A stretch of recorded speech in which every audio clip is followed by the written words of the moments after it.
As British Airways Flight 54 approached Heathrow Airport on June 17, 2015, its landing gear extended, preparing for touchdown. But before the plane could safely reach the tarmac, something else plummeted from the sky. A lifeless body. Frozen solid at -60 degrees Celsius, the man had spent 11 agonizing hours trapped in the airplane's wheel well. Imagine clinging to a mass of freezing metal, your breath crystallizing mid-air, your limbs turning numb within minutes. That's the kind of torment most of us can't even picture, let alone endure for nearly half a day. He fell 427 meters, smashing onto the rooftop of an office building in Richmond. But he wasn't alone. His companion remained inside the cramped compartment, unconscious, seared and fused to the aircraft's wiring, a horrific detail that saved his life. He would wake up in a hospital days later, barely aware that he'd been part of one of the most disturbing landings in the airport's history. They were stowaways, desperate men who had risked everything to escape Johannesburg, hiding inside a space never designed for human survival. Stay tuned as I uncover more harrowing stories of tragedy, miraculous survival, and cautionary tales of reckless actions. Viewer discretion is advised. Larry Eli Murillo Moncada, a 25-year-old supermarket employee, vanished without a trace during a blizzard in November 2009 in Council Bluffs, Iowa. Reportedly experiencing hallucinations, Larry fled barefoot into the storm. His fate was shrouded in mystery for nearly a decade, until January 2019, when workers at the No Frills supermarket, where Larry had once been employed, made a horrific discovery. His remains were found behind a refrigerator unit. Investigators concluded he had climbed atop the coolers, an area commonly used by employees as an unofficial break spot, and accidentally fallen into a 50-centimeter gap between the coolers and the wall, becoming trapped with no way to escape. No cameras saw it happen. No one thought to look up. In less than a second, he went from break time to buried alive behind industrial machinery. The most horrifying part? The noise from the refrigeration unit's compressors would have drowned out any desperate calls for help. His screams went unheard as customers shopped just meters away, completely unaware of the tragedy behind the walls. Every shift, employees walked past. Every day, shoppers pushed carts right by him. For years, he was right there, just invisible, just silent. The No Frills supermarket continued operating for approximately 7 years after his disappearance, with Larry's body decomposing behind the refrigerator the entire time, in an active grocery store where people bought food every day. The coroner called it accidental entrapment, but the truth is, it was a slow death. A tragedy in plain sight, hidden by the hum of everyday life. Larry's simple mistake cost him his life. But occasionally, fate allows survival where death seems inevitable. On January 26, 1972, JAT Flight 367, a McDonnell Douglas DC-9, traveling between Stockholm and Belgrade, exploded at 10,000 meters over Sprenska Kamienice, former Czechoslovakia. The detonation, later attributed to a Croatian nationalist group's bomb planted in the baggage compartment, tore the aircraft into 3 sections. 27 passengers and crew were ejected into the freezing atmosphere, spiraling toward the Earth at terminal velocity. No one survived, except for one. Vesna Volovic, a flight attendant trapped in the plane's tail section. A 300-kilogram food cart pinned her in her place, preventing her from being sucked out into the sky. The rest of the cabin was stripped clean by the wind. Seats, luggage, people, gone in an instant. But that one steel cart became her prison and her shield. The tail section plunged at 241 kilometers per hour, heading for certain destruction. But the tail crashed into a snow-covered mountainside, cushioning the catastrophic impact. It was like aiming a metal coffin at the ground and hoping gravity showed mercy. And somehow, it did. What saved her life?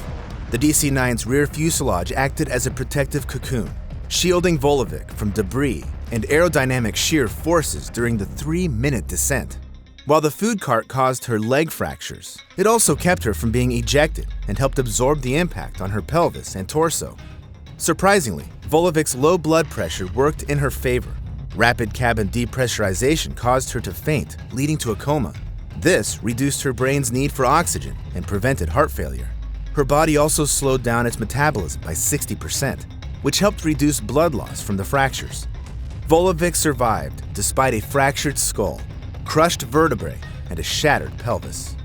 A local woodsman, a former World War II medic, found her in the wreckage, barely alive. His quick thinking, along with Vesna's impossible resilience, made her the sole survivor of Flight 367. She still holds the world record for surviving the highest fall without a parachute. But let's be clear, Vesna's case is 1 in a billion. Science explains some of it, but the rest is pure, absurd, impossible luck. If someone tells you they can survive a 10-kilometer fall, they probably heard it from her. In 2008, a 57-year-old man living in Kasuya, Japan, began noticing something strange. At first, it was subtle. A missing snack here, a misplaced carton of milk there, but as the days passed, so did his certainty.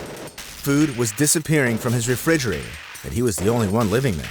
Determined to uncover the truth, the man installed security cameras inside his home. Then, on a seemingly ordinary day in May, while he was away, his phone lit up with an alert. Motion detected. He stared at the footage in disbelief as a shadow moved inside his supposedly empty house. When authorities arrived at the residence, they found all doors locked and windows securely closed.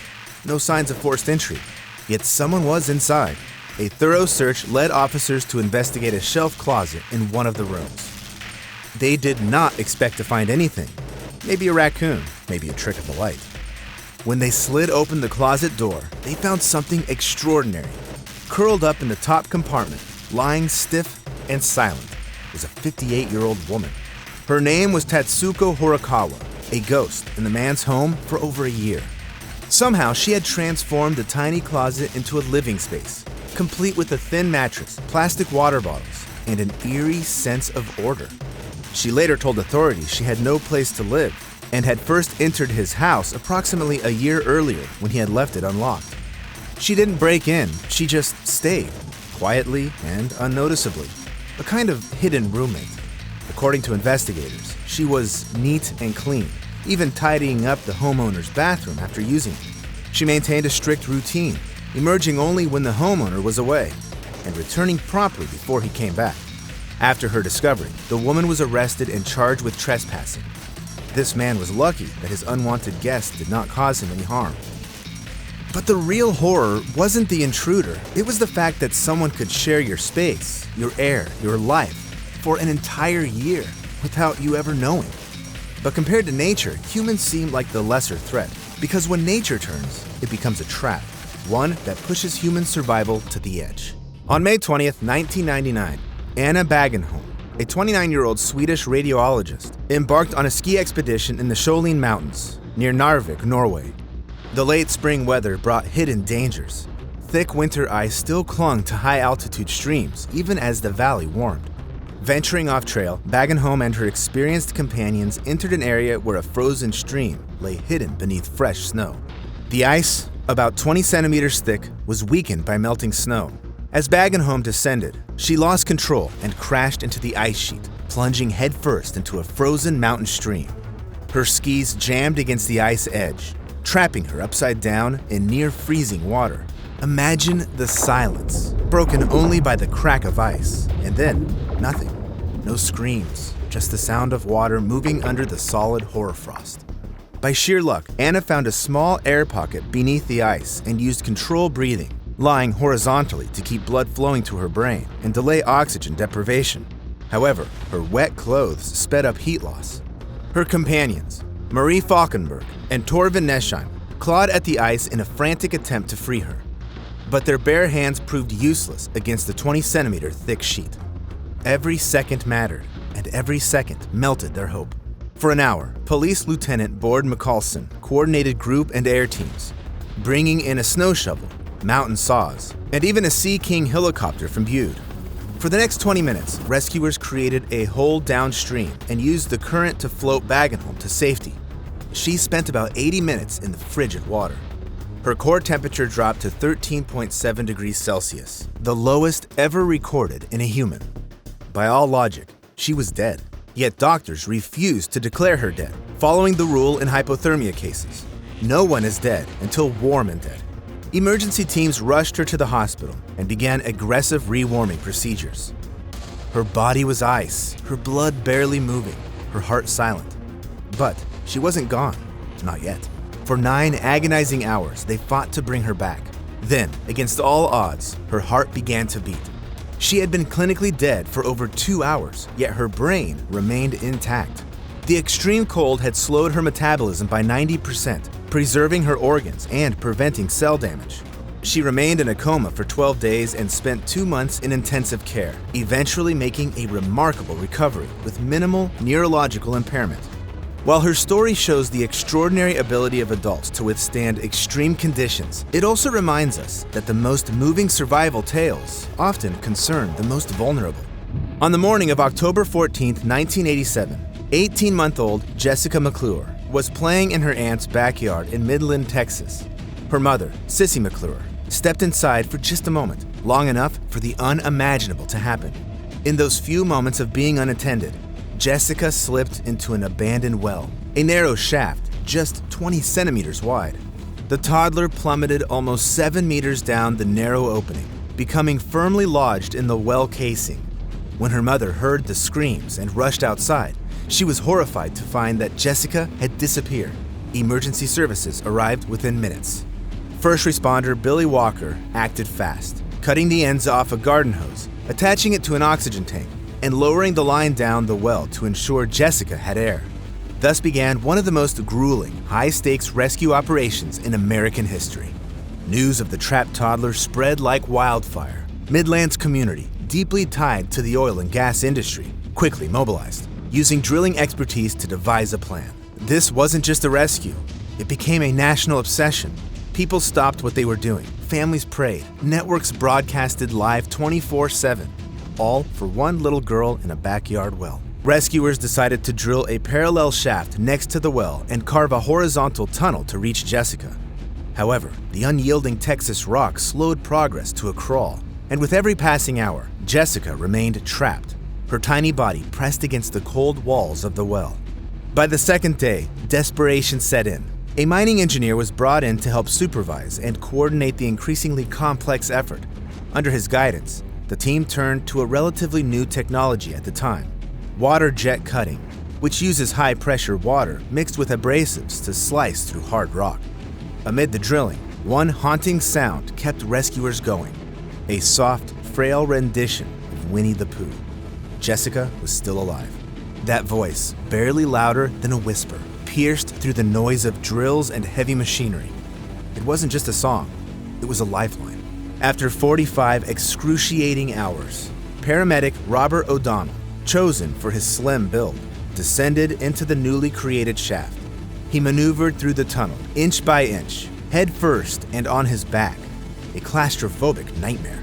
When he reached Jessica, he found her twisted in an unnatural position, her right leg wedged tightly against her body, with her foot pressed beside her head. Every tug had to be calculated. One wrong move could cause irreparable damage.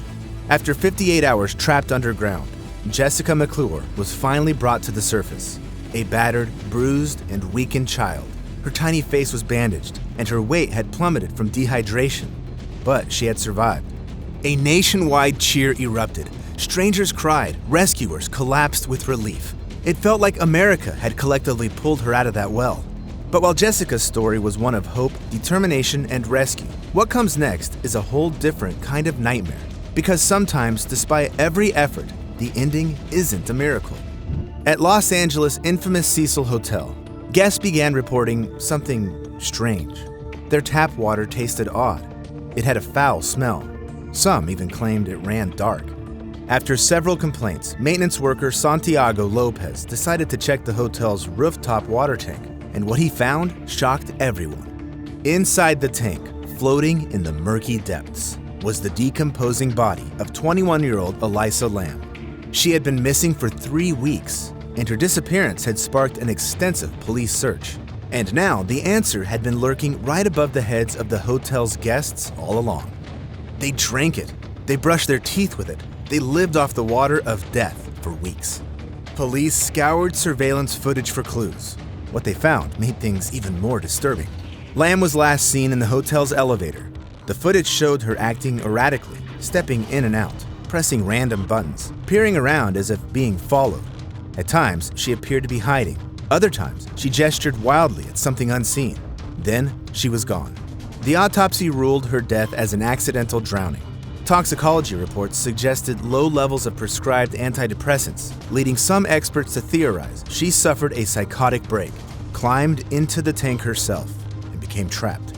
But others weren't convinced. How could she have lifted the heavy metal hatch alone? Why had no one heard a struggle? Skeptics argue that someone or something was involved.